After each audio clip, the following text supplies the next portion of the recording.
안녕하세요. 아나운서 황도희입니다. 여러분은 만화 심슨 가족을 본 적 있으신가요? 제가 어렸을 때 본 기억으로는 그저 재밌는 만화였는데요. 며칠 전에 다시 보니 참 감동적인 말들이 많았습니다. 그중 여러분에게 들려드리고 싶은 말이 있는데요. 잠시 귀 기울여주세요. 누군가를 사랑한다면 그가 옳은 일을 할 거라는 믿음을 가져야 한다. 호머의 부인 마지 심슨이 한 말입니다. 당연한 말이라고 생각되지만 누군가를 믿는다는 건 사실 그렇게 쉽지 않은 일이잖아요.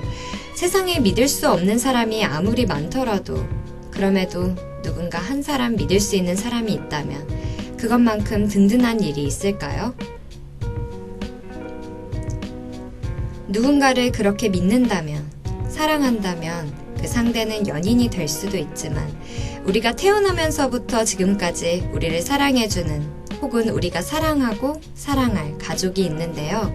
오늘은 가족에 대해 그리고 우리들에 대해 이야기하려 합니다. 오늘 이야기할 책은 언니가 가출했다입니다.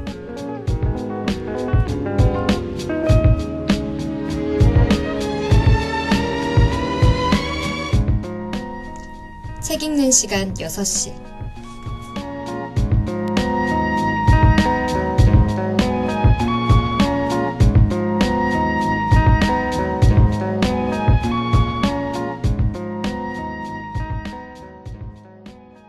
세 명의 할머니와 할아버지, 엄마, 아빠, 새아빠, 새아빠의 전 부인, 6명의 형제 자매가 있는 한 소녀가 있습니다.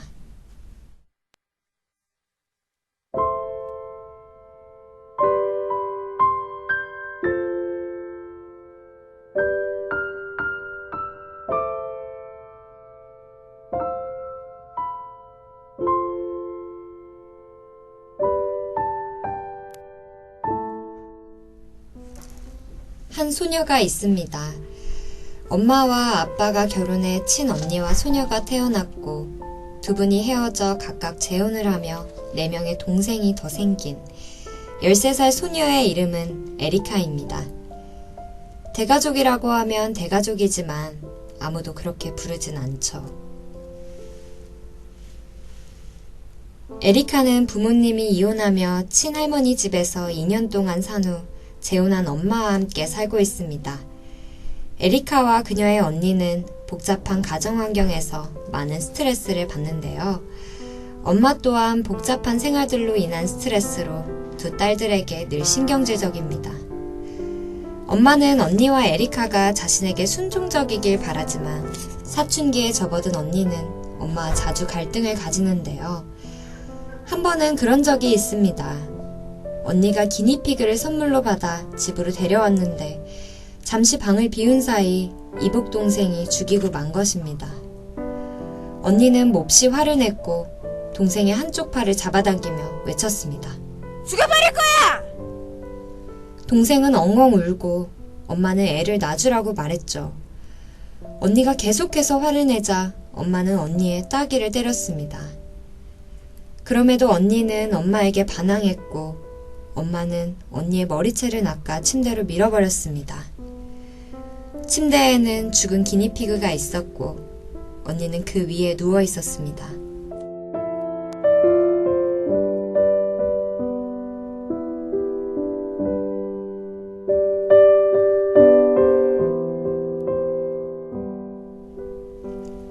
퇴근한 새아빠가 새 기니피그를 사지 않겠냐고 물어봤지만 언니는 당신 아이들한테나 사주세요.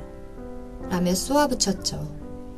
새아빠는 무엇인가 할 말이 있는 듯 했지만 아무런 말도 못하고 방에서 나갔습니다. 에리카는 새아빠도 그 일에 대해 어쩔 수 없었다고 말하며 언니의 행동이 옳지 못하다고 했습니다. 하지만 언니는 꿈쩍도 하지 않았죠. 그리고 말했습니다. 그래도 그 사람 아이들이잖아. 에리카는 두 이복 동생들이 단지 새아빠의 아이들이 아니라 우리 엄마의 아이들이며 우리 형제라고 말했습니다. 언니를 계속 설득하려 했죠. 그러자 언니가 큰 소리로 외쳤습니다. 걔들은 우리 친아빠의 친자식이 아니야. 우리 형제가 아니란 말이야. 그런데도 저 두 등신들이 너한테 형제자매라고 할 수 있어?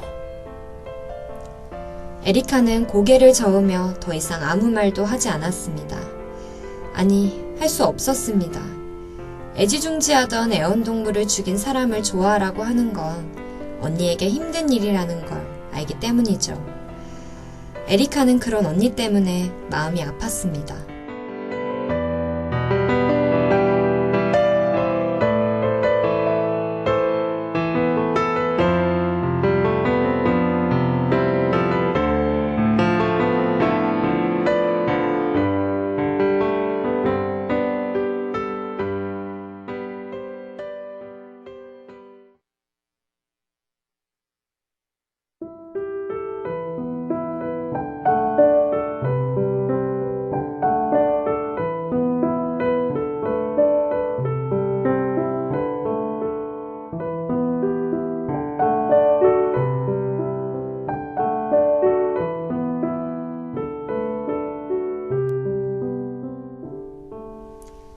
두 달 전부터 언니는 초등학교 때 사귄 친구를 다시 만났습니다.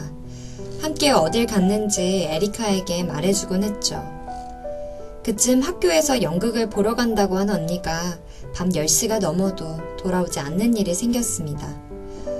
엄마는 언니의 학교 친구 에피에게 언니에 대해 물어봤지만 에피는 학교에서 연극을 보러 가지 않았다고 했습니다. 엄마와 새아빠는 언니를 걱정하며 기다렸고 언니는 새벽 1시가 돼서야 돌아왔죠.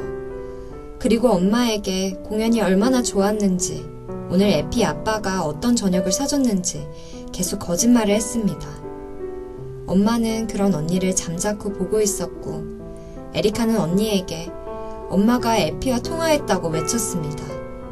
그러자 언니는 조금도 당황하지 않고 말했죠. 왜 그래요? LP 아빠가 우리를 데리러 왔다고요. LP라고요. 에피가 아니라. 새아빠는 자기를 바보 취급하지 말라고 소리쳤고 언니는 새아빠에게 자신과 새아빠는 아무 상관없다고 단지 엄마와 결혼했다는 것 때문에 이래라 저래라 하지 말라고 했습니다. 엄마는 언니의 따귀를 때리고 새아빠에게 사과하라고 했지만 언니는 끝까지 사과하지 않았습니다. 언니는 옷을 벗으며 계속 중얼거렸습니다. 난 못 참아. 더는 못 참는다고.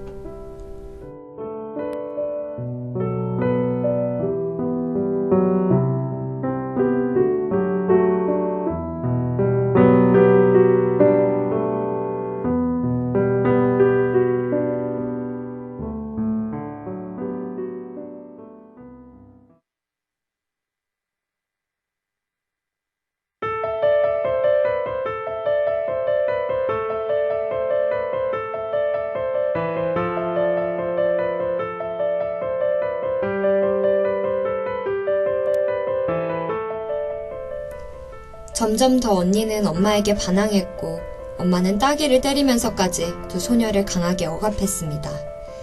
언니는 엄마의 기대와 강요를 지나친 간섭으로 느끼며 도저히 이런 집에서 못 살겠다고 생각하죠.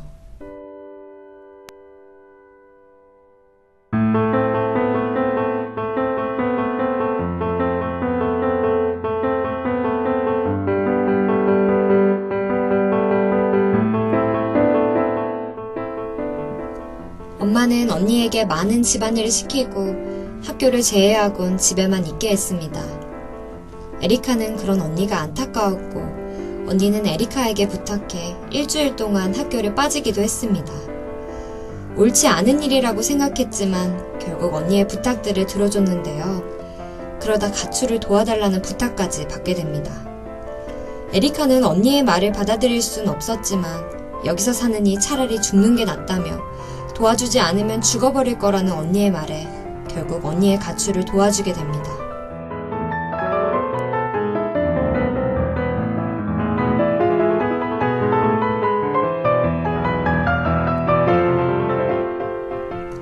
다음날 아침 엄마와 새아빠는 언니의 요건과 저금 통장이 사라진 것을 확인하고 뒤늦게 언니의 가출을 알게 됩니다. 경찰서에 다니며 언니를 찾지만 그 누구도 에리카에게 언니의 행방을 묻지 않았습니다. 에리카는 언니가 며칠 전 만난 초등학교 때 친구의 고문에서 보모일을 할 것이며 떠날 때 빨간색 BMW 차를 타고 갔다는 것을 알고 있었습니다. 그리고 편지를 보내겠다는 언니의 말을 믿으며 내일 우체국에 찾아갔죠. 그러나 하루, 이틀, 3일 아무리 시간이 흘러도 편지는 오지 않았습니다. 그러던 중 우연히 언니의 초등학교 친구를 만난 에리카는 언니가 런던에 가서 부모 일을 한다는 게 거짓말이라는 것을 알게 되죠. 언니에 대한 걱정이 점점 커지고 에리카는 언니의 주변 사람들을 만나며 언니의 행적을 추적하기 시작합니다.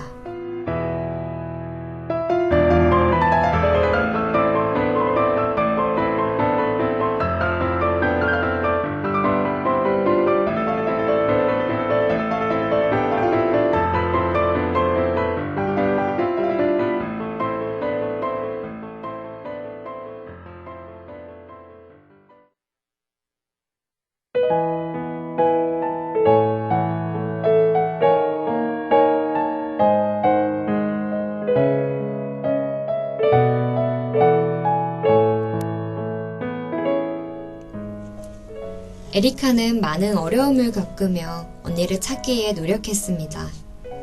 그러다 한 가지 사실을 알게 됩니다. 언니는 아주 어려서부터 거짓말을 일삼았으며 자신에게 말한 대부분의 말들이 거짓일 수 있다는 것을 말이죠. 에리카는 언니에 대해 더 이상 신경 쓰지 않을 거라고 결심하지만 결국 부모님에게 자신이 알아낸 언니의 행적을 말하게 됩니다. 마침내 에리카의 부모님은 언니를 이탈리아에서 찾아오고 언니는 집으로 돌아왔습니다. 하지만 언니는 말합니다. 그 어떤 것도 더 이상 날 붙잡지 못할 거야. 절대 붙잡지 못해. 난 갈 거야. 영원히.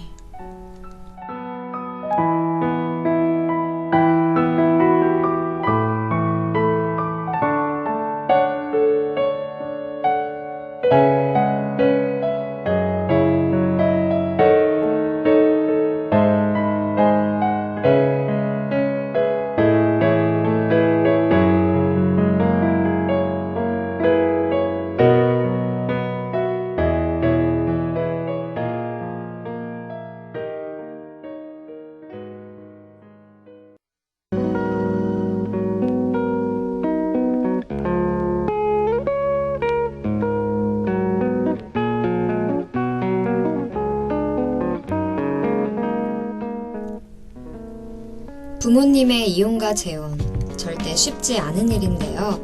한 부부가 서로 함께 평생 산다는 건 절대적이지 않으며 전혀 쉽지 않은 일입니다. 하지만 아무리 이렇게 생각한들 우리 부모님이 헤어진다면 그 누가 괴롭지 않을까요? 책에서는 두 소녀들 뿐만 아니라 어린 이복 동생들 또한 자신들의 가정생활에서 불완전한 것들을 느끼는데요. 에리카 가족의 상황은 특별한 것이 아닙니다. 나 자신의 또는 내 바로 옆에 있는 친구들의 이야기일 수 있으니까요. 책을 다 읽고 든 첫 생각은 이 아이들이 얼마나 힘들까였습니다. 그러다 문득 그런 말이 생각났어요. 꽃보다 할매라는 프로그램에서 윤여정 씨가 한 말인데요. 누구든 인생을 처음 살아본다고 합니다. 내가 이렇게 학생이고 직장을 갖게 되고 결혼을 하고 엄마 아빠가 되는 모든 것들을 우리는 인생에서 딱 한 번 겪는 거죠. 그래서 실수도 하고 아프기도 하고 처음부터 다 잘 할 순 없는 거라고 얘기합니다. 그렇게 생각하니 에리카의 부모님, 특히 엄마의 입장을 좀 더 이해하게 됐는데요.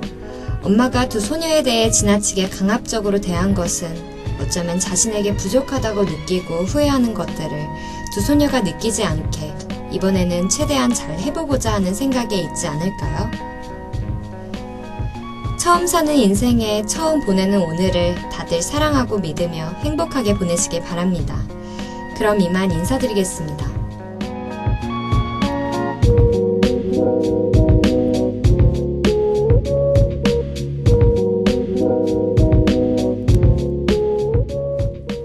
지금까지 제작 송윤영, 기술 유다경, 진행의 황도희였습니다.